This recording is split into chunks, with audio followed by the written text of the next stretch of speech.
आमचं सर्वोच्च स्थान मासाहेब राष्ट्रमाता जिजाऊ त्यांच्या चरणी नतमस्तक झाल्याच्या नंतर वर्षभर आम्हाला सुखी समाधानाचे दिवस जात आहेत। म्हणून इथं नतमस्तक होण्यासाठी दरवर्षीच येतोय। याही वर्षी आलो।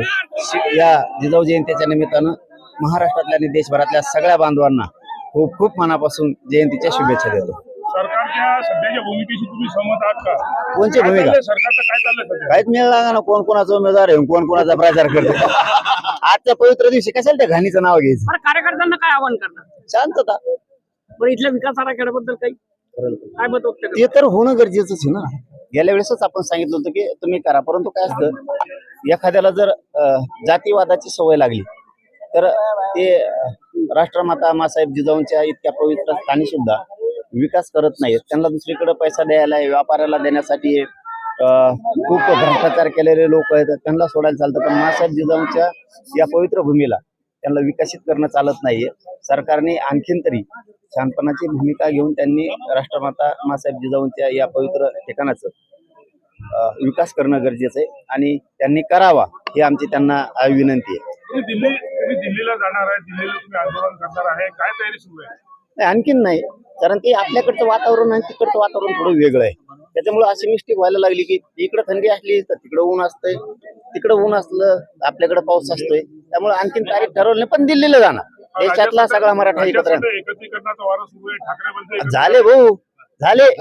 काहीच मिळणं लागत। कोण कोणाच्या पॅन्डॉल मध्ये उभा आहे ती, कोण कोणाचा विरोधक आहे काय? फक्त यांनी शेतकरी मारला, यांना निवडून यायचंय, एकदम मोठं व्हायचंय। त्यामुळं लोकांनी शहाणं होणं गरजेचं आहे। आपली शक्ती आपल्या विरोधात वापरायची नाही। म्हणून मी हमेशा मराठा समाजाच्या सगळ्या बांधवांना पण सांगतो, आपली शक्ती आपल्यात वापरू नका।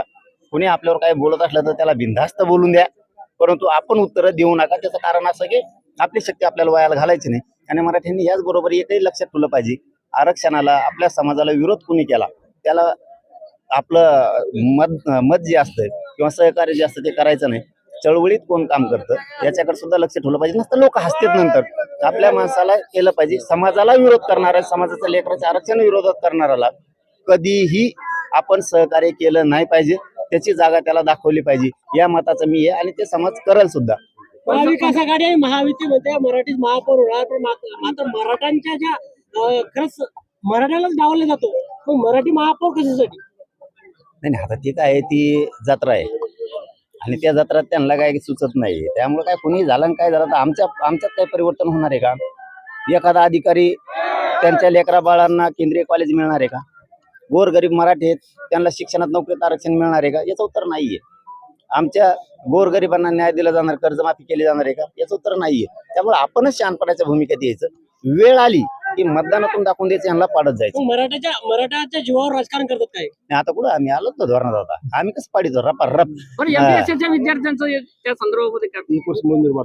ते सरकार आता मला वाटतं 19 तारखेला त्याच्यावर 18-19 ला बैठक घेऊ म्हणलेली आहे। त्याच्यावरती सविस्तर सगळा निर्णय होईल। पण शब्द दिलेला त्यांनी की यांना वायर सोडणार नाहीत आणि सोडणार सुद्धा नाहीत। जर सोडलं ना मग मी घोडे लावित असतो सोडल्यावर।